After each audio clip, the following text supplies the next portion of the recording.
श्रीमान् वेङ्कटनाथार्य कवितार्किककेसरी वेदान्ताचार्यवर्यो मे सन्निधत्तां सदा हृदि। दशमः सर्गः।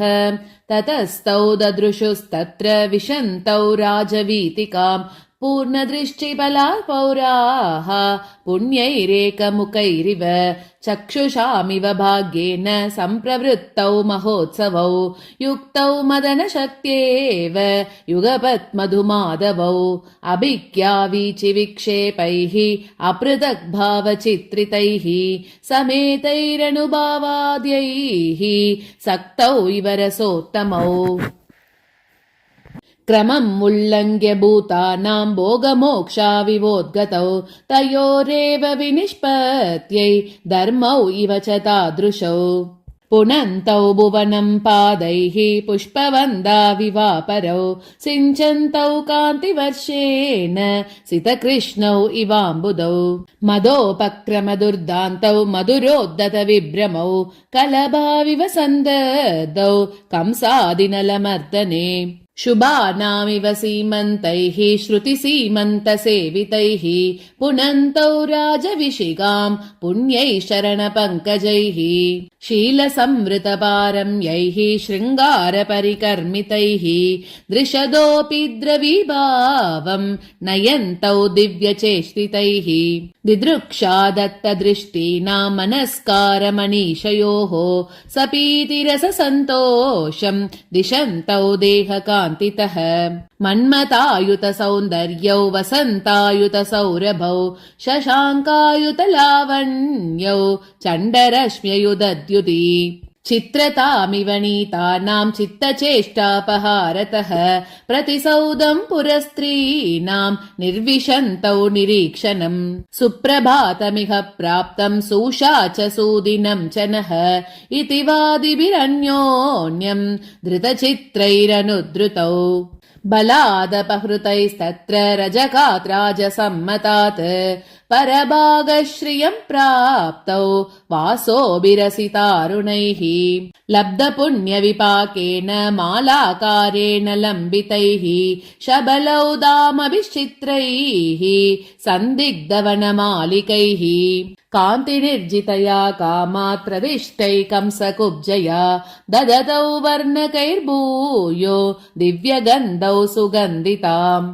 रुजुकृतसुजाताङ्ग्या रुजुबुद्ध्यात गुब्जया प्रणयन्त्या स्वगेहाप्तिम् प्राप्तमन्दस्मितौ मितः ततो विविशतुः बलिसद्मगुहामिव प्रतिताम् पृतुभिश्चापैः पण्णगैरिव भीषणैः तत्र शैलनिभं शौरिः त्रिदशैरपि दुर्दमम् ददर्शा जगवप्रख्यम् दम्भोलिकटिनम् दनुः स्वपूर्वप्रभवोदन्तम् इदानीन्तनयन्निव तदानम्यदनुर्भीमम् बभञ्जभुजलीलया महता तस्य घोषेण विदद्रे द्विषताम् मनः सौदानि मधुरायाश्च शुष्काशनि विडम्बिना चापगोपचमूं हत्वा तौ जगद्दितमानुषौ अतिलङ्क्यधनुशालाम् रङ्गद्वारमवापतुः तत्र मृत्युमिव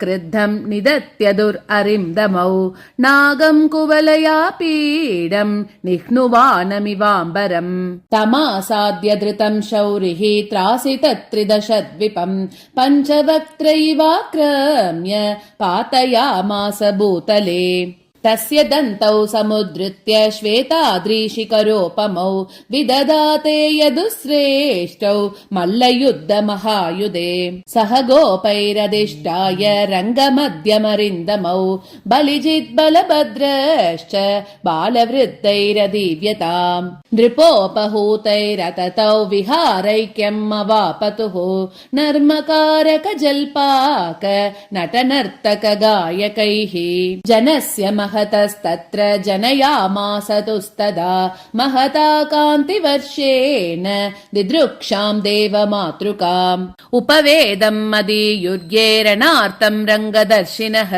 तमेव ते द्विताभूतम् तावुभौ अभिमेनिरे तदालोकनलाभेन सामाजिकजनस्तदा अनिदम् पूर्वमाह्लादम् अपवृत्त इवान्वभूत् बिम्बिताकृतयो नार्यः तद्देहमणिदर्पणे तत्परिष्वङ्गनिर्वेशम् अयत्नादिवलेभिरे गीतमञ्जुगिरस्तत्र नृत्तसंवादिविभ्रमाः मञ्जेषु हरिरद्राक्षित् वरस्त्रीर्मदिरेक्षणाः धृतहेति परिष्कारान् धीरोद्धतविलोकितान् ददर्श पृथिवीपालान् देवानिव दिवश्युतान् तमसामिव सङ्गातम् समाहारमिवैनसाम् तुङ्गमञ्जगतम् कंसम् तुष्टो हरिरवैक्षत ललितारम्भया वृत्त्या रङ्गभाजाम् रसावः नरवृत्तान्तविकृतिः ववृदे रामकृष्णयोः विददे सिंहनादेन तारेण यदुसिंहयोः गर्जितम् दैत्यमल्लानाम् गोमायुगणवाशितम् तावुबौडिम्बवपुषौ ख्यातवीर्यपराक्रमौ चाणूरो मुष्टिकश्च द्वौ नियोद्धुम् अभिजग्मतुः अहो महदुपक्रान्तम् अत्याहितमिदम् यतः अशिक्षितरनौ बालौ मल्लयुद्धे नियोजितौ शिरीशललितैरङ्गैः चेष्टितैरपि पेशलैः अद्रिसारकठोराभ्याम् कथम् योद्धुमिमौ स्थितौ पश्यद्भिरवशैर्नूनम् पौरजानपतैर्जनैः पापमेतदनुज्ञातम् परपिण्डपरायणैः मधुकैटपदुर्धान्तौ मल्लबृन्दारकौ इमौ यदि जेष्यति यः कश्चित् स किम् न पुरुषोत्तमः अथवा पूतनादीनाम् प्रयत्नेन घातुकौ नियुद्धे मल्लमुख्येभ्यो नालमेतौ न वा कथम् जनवादमिमम् शृण्वन् जातहासो जनार्दनः भुजमास्फोटयामास भूभारहरणे क्षमम् तदा स्फोटितशब्देन स्फुटत्कर्णस्य भूयसा कंसमल्लगणस्यासीत् कथा गोपालकाश्रया गोपयुद्धधिया जिहृच्चानूरक्कोणिते क्षणः पुष्पपेशमिवोत्पश्यन् आद्रवत् पुष्करे क्षणम् यतोचे विषमम् तत्र नियुद्धम् स्थूलदृष्टिभिः तत्त्वदृष्टिभिरप्येवम् विश्वादिकबले हरौ न्यूनादिकसमारम्भो विभुस्तत्र विहारतः विषादप्रीतिसन्देहान् सभ्यानाम् समतानयत् स बालः प्रचयम् प्राप बालातप इव क्रमात् निहार इव चाणूर शनैरपचयम् ययौ वारितेष्वतवाद्येषु विषन्नेन महीभृता दिव्यदुन्दुभयो नेदुः निगमद्वान निर्भराः वल्गता बलभद्रेण कृष्णेन च वसुन्धरा वादित्रमिव दत्वान मधुरेन्द्र भयानकम् भीमकालिय भोगीन्द्र स्फटारङ्गमहानटः मल्लरङ्गनटम् दैत्यम् मधुमातम् ममातसः मुष्टिघातेन रामस्य मुष्टिकश्च निपातितः भोजाधिपमहोत्पातम् भूमिकम्पम् अवर्तयत् राम रामानुजाभ्याम् तौ रावणेन्द्रजिताविव नमयामास तुः पृथ्वीम् नगपातम् निपातितौ शायितौ वीरशयने दृष्ट्वा चाणूरमुष्टिकौ धृतमभ्यद्रवन् कृष्णम् तत्रतो सकलादयः सतानपि नियुद्धेन वसुधायाम् न्यपातयत् कालो युगपदुद्भूतान् कल्पान्तमिहिराणिव गरुत्मानिव भूभागात् गगनाभोगमायतम् कंसमञ्चमबद्वारात् उदप्लवत केशवः कचग्रहेण विवशं कंसमाकृष्य पातयन् पतन् वक्षस्थले तस्य तत्सत्त्वम् उदपाटयत्। महामोहमिवाक्रम्य मातुलं मधुसूदनः विवेकैव वृत्तस्तम् उग्रसेनममोचयत्। ददौ च कंसभृत्यानां ददतां तत्र जीवितम् उन्मुखत्रिदश प्रेक्ष्याम् ऊर्ध्वां गतिमनुत्तमाम्। कंसकर्षणमण्डल्यः गम्भीरास्तत्र चिक्किरे रणलक्ष्मीनिवासस्य रङ्गस्य परिका इव। सुदामनामा कंसस्य सोदरस्त्वरितः कृदा बलेन गमितक्षेप्रम् अग्रजेन गतां गतिम्। अनायुधमहायुद्धम् दृष्ट्वा हृषितरोमभिः प्रवातकदलप्रत्यैः प्राश्निकैरभितस्थितम्।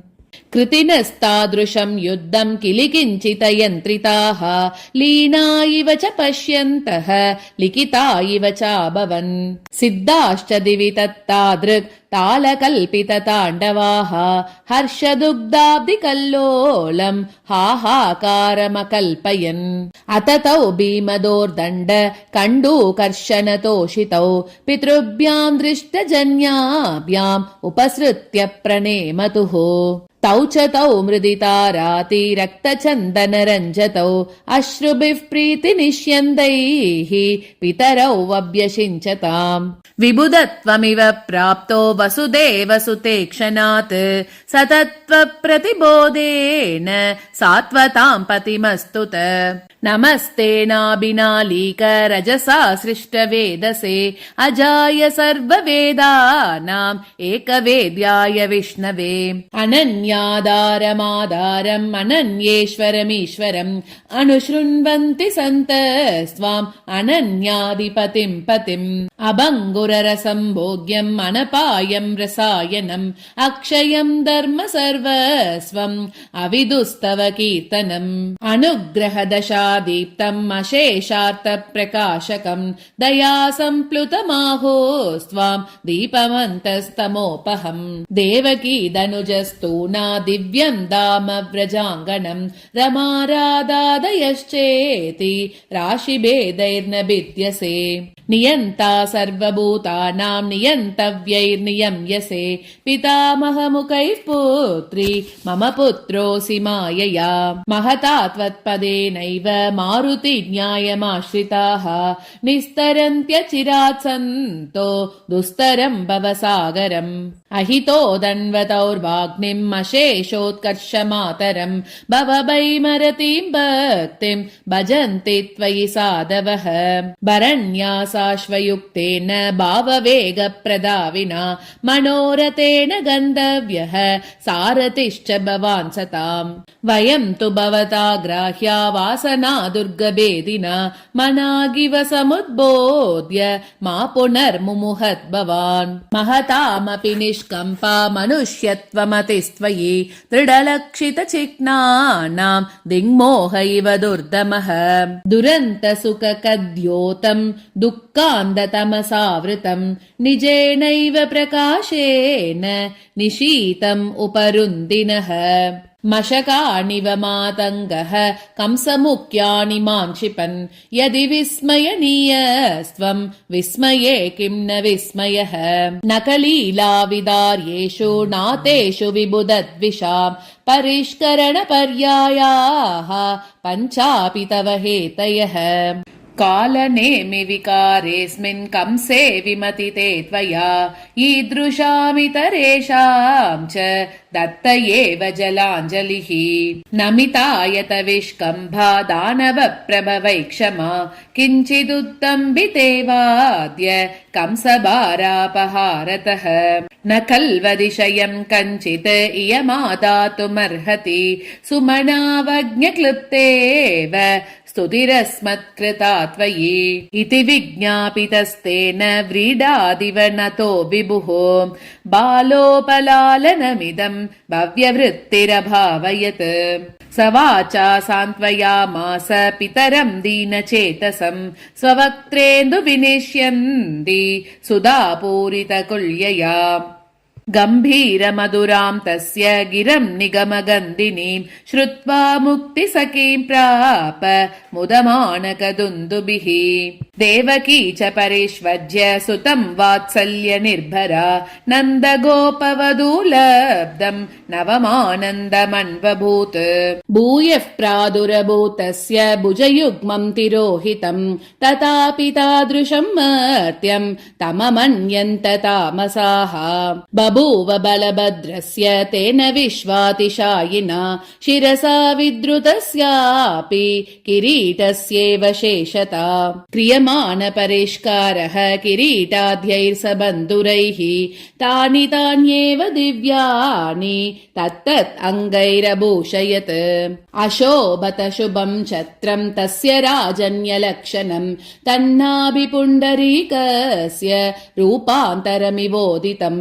चामरद्वितयं शौरेः समयामुखपङ्कजं शुशुभे सप्रतिच्छन्दो हंसमूर्तिरिव स्वयं तचन्द्र इव सम्पूर्णः प्रथमो यदुबुभृतां पुनरुन्निद्रयामास कीर्तिं कुमुदिनीमिव अभजन्तद्विजेन्द्राः तमदद्भोगपराङ्मुखाः सर्गाधिकारान् निर्वेद्य शान्ता इव पितामहाः आहार्यान् यदुवंशस्य सभोगान् समकल्पयत् स्वपर्यङ्कभुजङ्गस्य पनामनिगणानिव अमरत्वाय पर्याप्तं तन्मुखेन्दुसमुद्भवं सुदेव परिवारेभ्यः सस्वदे सुनृतं वचः प्रार्थितोऽपि स राज्याय प्रभावज्ञैर्यदुत्तमैः अरोचयत राजानम् उग्रसेनं वयोधिकम्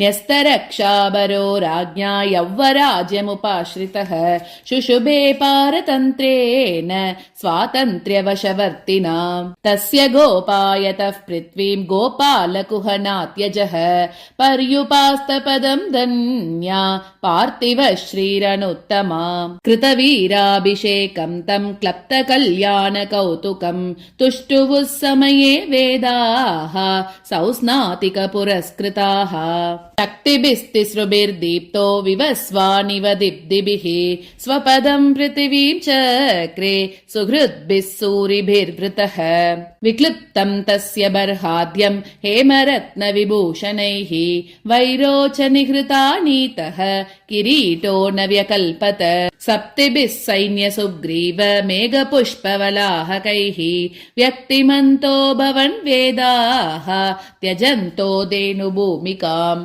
पद्माकमलदायादं पदं तस्य स्वमौलिभिः श्रुतयो धारयामासुः पादपीठीकृतात्मभिः स वेणु शङ्करूपेण प्राचापरिपचेलिमः अगोपी संविभागार्हं पपौ तस्यादरामृतम् दिदेश शान्तिपणये धनुर्वेदोपदेशिने स्वपदारूढतनय प्रत्यानयन दक्षिणाम् प्रहितां पुरुहूतेन स्वसङ्कल्पानुवर्तिना कंसजित् कंसपितरं सुधर्मामद्यवासयत् अशेषरत्नचित्रां तामतीतस्तुतिगोचराम् अद्वैतमिव सर्वेषाम् अद्भुतानाममन्यत स च तस्यानुभावेन नित्यातनयपद्धतिः प्रजापालनधर्मस्य पारदृश्वतमोऽभवत् कृष्णपक्षमपि प्राप्य स राजा विश्वरञ्जकः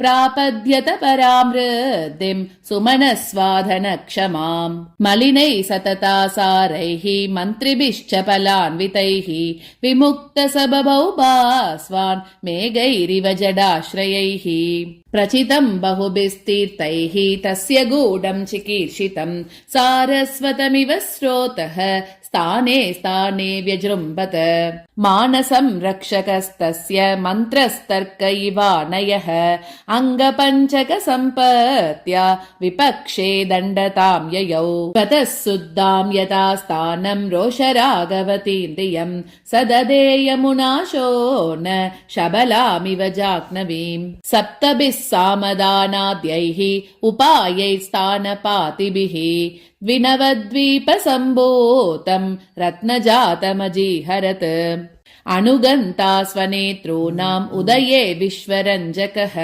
दूरीकृततमासो भूद्वितीय इव भानुमान् सञ्चितस्य दनौगस्य स्थानसञ्चारणेन सह तटाकस्येव पूर्णस्य परिवाहमकल्पयत् आसागरान्तमवमत्य महीपतीन्द्रान् भूम्ना निजेन परिहृत्य ययातिशापम् ओजो निरोधकमिलाश्रयमुग्रसेनम् राजानमेकमकरो जगदेकनाथः क्षिप्तावद्यम् क्षत्रियवृत्त्या बहुशाकम् मग्नम् शापोदन्वति मान्यम् यदुवंशम् इच्छादीनस्वेतर सर्वस्वमहिम्ना रक्षा गोपो रामयवीयानुदहार्षीत् इति कवितार्किकसिंहस्य सर्वतन्त्रस्वतन्त्रस्य श्रीमद्वेङ्कटनाथस्य वेदान्ताचार्यस्य कृतिषु यादवाभ्युदये महाकाव्ये